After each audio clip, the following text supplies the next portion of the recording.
encounters with President Trump later, but let's begin with that hearing. You were in the hearing room. I was. On Thursday. We have a picture of you right behind James Comey right there, and you've heard the president since coming out and claiming vindication from James Comey, essentially, though, saying that James Comey lied under oath. Did he? Doesn't appear that way. I mean, you've got someone who has a reputation for probity, someone who has a reputation for telling the truth, someone who has contemporaneous notes of what happened in these meetings and in these conversations. On the other hand, I think a lot of people will tell you that the president himself sometimes makes accusations that turn out not to be true. I think he seems to have done that in a tweet this morning. And when it comes down to who's telling the truth and who's not, I think most people would side reasonably with James Comey. You talked about the tweet. The president did put out a tweet this morning. I want to put it up on the screen right now. I believe the James Comey leaks will be far more prevalent than anyone ever thought possible. Totally illegal. Very cowardly. What's the lie there?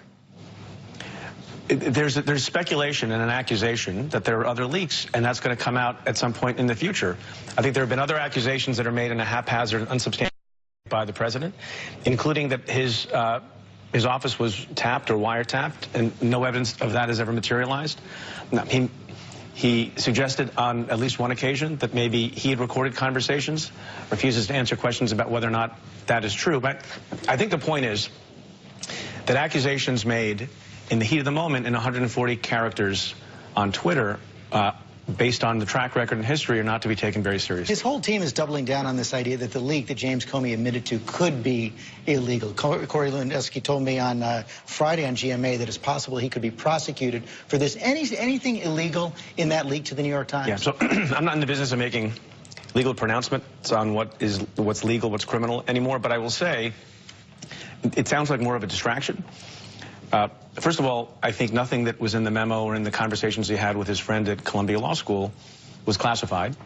Second, I don't understand what the privilege argument is. The president's team fully was aware that the memo was going to be discussed and the conversations were going to be discussed at the hearing, and had the opportunity when many reporters asked if they would invoke executive privilege to try to prevent some of that from being talked about, and they declined that opportunity. So I think the main point that people should be focusing on, from what I can see, is that you have uncontroverted evidence from someone who was under oath that on at least one occasion, the President of the United States cleared a room of his Vice President and his Attorney General and told his Director of the FBI that he should essentially drop a case against his former National Security Advisor. And whether or not that is impeachable or that's indictable, that's a very serious thing. And I'm not sure that people fully get that the standard is not just whether something is a crime or not, but whether or not it can be charged as a crime or Congress will impeach. It's a very serious thing. And there's a lot to be frightened about and a lot to be outraged about if you have a president who A, may have done it, although I know he denies it, but he hasn't done it under oath yet, and B, he seems to suggest that even if he had done it or said words to that effect, there's nothing wrong with that. And you have other people who seem to be excusing it. That's an incredibly serious thing if people think that the President of the United States can tell heads of law enforcement agencies, based on his own whim or his own personal preferences or friendships, that they should or should not pursue particular criminal cases against individuals. That's not how America works. I want to dig into that more in a minute, but let me just stay on this leak for just a second. Even if the going through a friend of the New York Times wasn't illegal, was it a violation of FBI regulations, which would, in some cases, people say require, before that revelation, getting advance authorization from the FBI? Yeah, I don't know. It doesn't seem to be. One could make the argument that it was not the best way to go about trying to bring a story into the open. I mean, obviously, Jim Comey was comfortable after being called to testify about the memos and about the conversations, and it was just his recollection. So, I don't really see what the major issue is.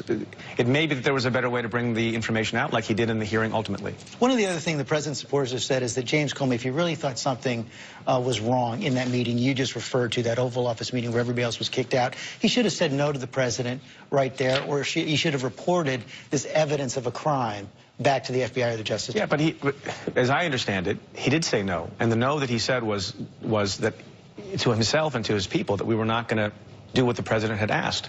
He wasn't going to drop the investigation. So I think he decided in his own mind he wasn't going to follow the direction of the president, and he says he took it as a direction, and that was that. One other thing on James Comey, he talked about that encounter with Loretta Lynch in the email investigation. She wanted to describe it as a matter. He wanted to describe it as an investigation. He said that made him queasy. Did that make you queasy too? Well, it wasn't said to me. I think if it's true and you're listening to it as a third party, it's not the greatest instruction in the world. But if I can just say one other point on this issue of whether or not Donald Trump knew what he was doing. And I saw, I think, over the weekend that Paul Ryan, who's, I think, in line to be president of the United States, he's in the succession line, has been trying to excuse this behavior. Again, putting aside whether it's obstruction or impeachable.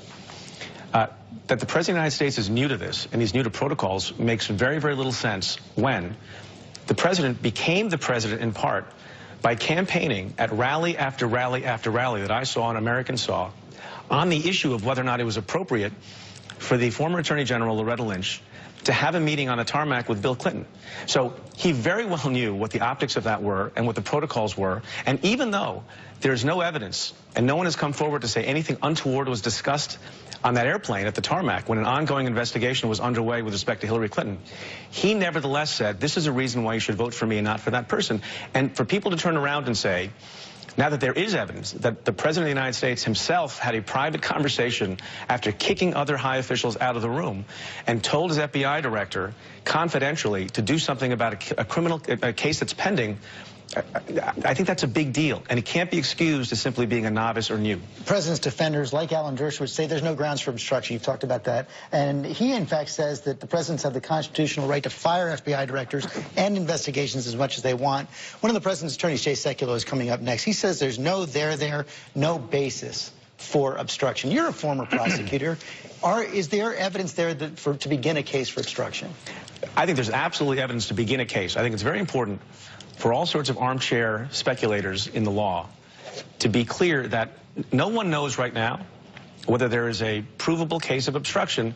It's also true, I think, based on what I see as a third party and out of government, that there's no basis to say there's no obstruction. And this point on whether or not the president has legal authority to fire or to direct an investigation, I don't really get it. It's a little silly to me that the fact that you have authority to remove someone from office doesn't automatically immunize that act from criminal responsibility. And I'll give you an example of something from a different context. If it were to be true, and this is all made up for the sake of argument, if it were to be true that Michael Flynn offered $1 million to Donald Trump and said, I'm going to give you this $1 million, and I'm giving it to you because I want you to fire Jim Comey. And then Donald Trump fired Jim Comey, which everyone agrees he has the absolute authorization and authority to do. That would be an open and shut federal criminal case. It's a quid pro quo, and he could be charged if he were not the President of the United States. So this argument that you keep hearing on the TV shows that the mere fact that the President can fire an official at will doesn't solve the problem. In the end, though, as a prosecutor, what gets this beyond a he said case? I don't know if there's other evidence. I mean, we heard, people talk about tapes, and there's a lot of cute game playing about whether or not there are tapes. That could prove it. But you have this in court all the time, and you look at the surrounding circumstances and the indicia of truthfulness, and those things include contemporaneous statements to other people. They include the track record of the witness. They include whether or not one of the he's in the he said has a track record for lying or not, both on the air and in legal proceedings like depositions, and I believe there is such a track record with respect to one of the parties. So, you make your arguments as you can, and it may be the case, like I've said, that no ultimate actual legal proceeding can be brought. I think people should keep an open mind about that, and I'm the first to say it. And the only people who are going to make that decision are the team that Bob Mueller is assembling. So are you pretty confident now that there's no question that President Trump will be investigated for obstruction by Bob Mueller? I don't know. I'm not part of that team, but it seems reasonable. Bob Mueller is looking at everything that you would expect him to look at. Good prosecutors look at everything, and this would seem to be one of those things that he was looking at. How